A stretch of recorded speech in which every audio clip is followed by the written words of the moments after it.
My sister's barbed toast ignited a fire I'd kept buried for years. The clink of her wineglass sliced through the chatter at our family's Easter brunch, her voice laced with mock sympathy.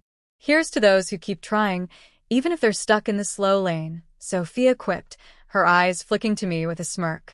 Her boss, Mr. Caldwell, chuckled beside her, his gin and tonic sloshing. Their laughter rang in my ears as my pulse surged, my napkin twisting in my hands. My parents shared that tired glance, 15 years of unspoken regret since I'd ditched their vision of success.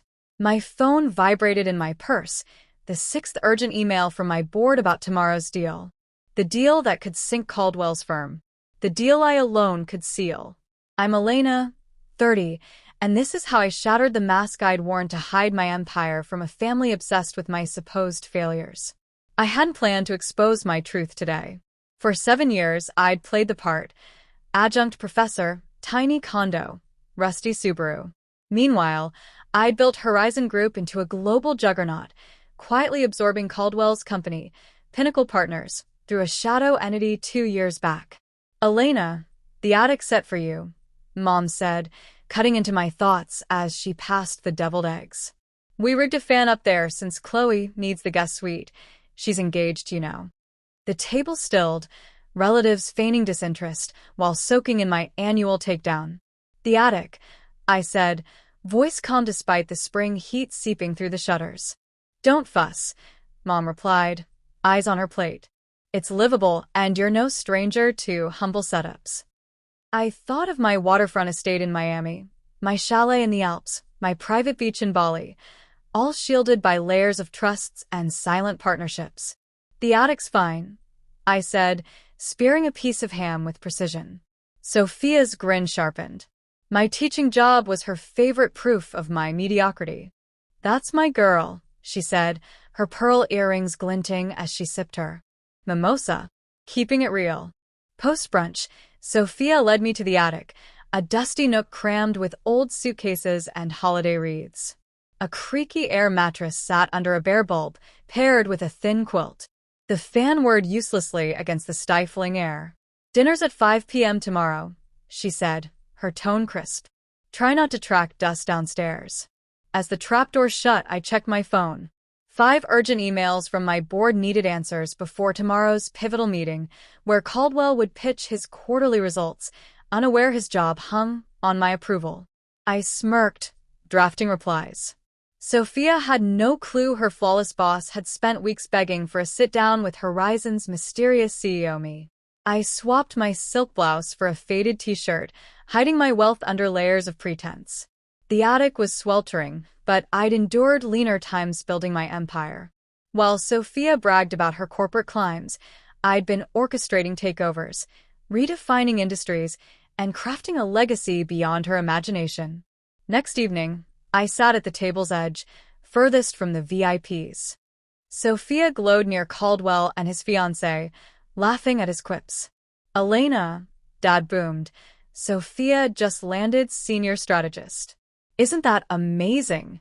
I nodded, taking a roll. Congrats, sophomore Horizon must love your hustle. Caldwell grinned. She's a gem. The Horizon acquisition 2 years ago opened huge doors for stars like her. The acquisition? Mom mused, delighted. We were so scared when Horizon took over, but it's been a dream. That CEO, though, so enigmatic, right? Sophia leaned in, eager to dish. Word is he's a recluse, maybe in Hong Kong or Monaco. Nobody at our pay grades met him. I sipped my water, hiding a smile.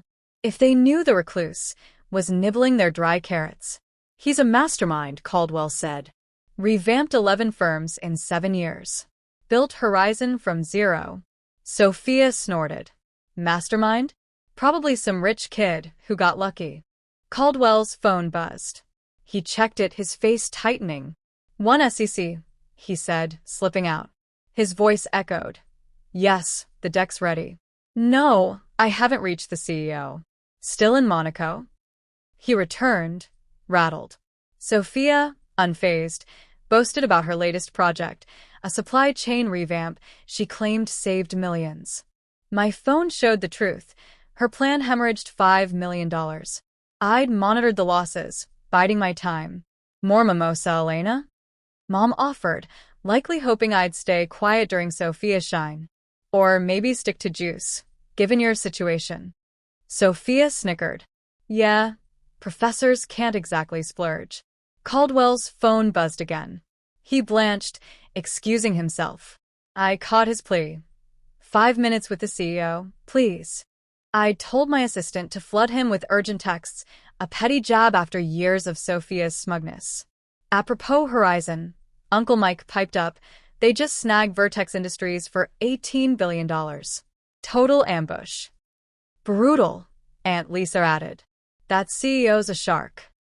I recalled the Vertex deal, sleepless nights, surgical asset plays. Not brutal. Strategic. Caldwell returned, sweating. Emergency meeting, 5 a.m. tomorrow. CEO wants all leads there. Sophia, bring your supply chain files. Time to strike. I cleared my throat. Mr. Caldwell, it's actually 6 a.m. and Sophia's files aren't needed. I've seen them. The room froze. Sophia laughed shakily. What? You're not at Horizon. I stood, smoothing my t-shirt. I am Horizon.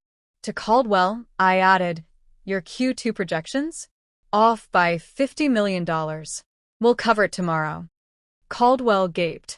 You're Elena Torres, Horizon CEO. Yes, I said, flashing my ID on my phone screen. My face, my title. Or just Miss CEO. Mom's glass tipped. Orange juice, soaking the tablecloth. Sophia whispered, no way. It's real, I said. While you chase promotions, I built an empire. That condo? I own the tower. The Subaru? My call for sustainability, unlike your company-funded Audi. Caldwell stammered, the attic. We stuck you in the attic. You did, I said softly. You all saw what you expected. To Sophia, I added, your supply chain mess?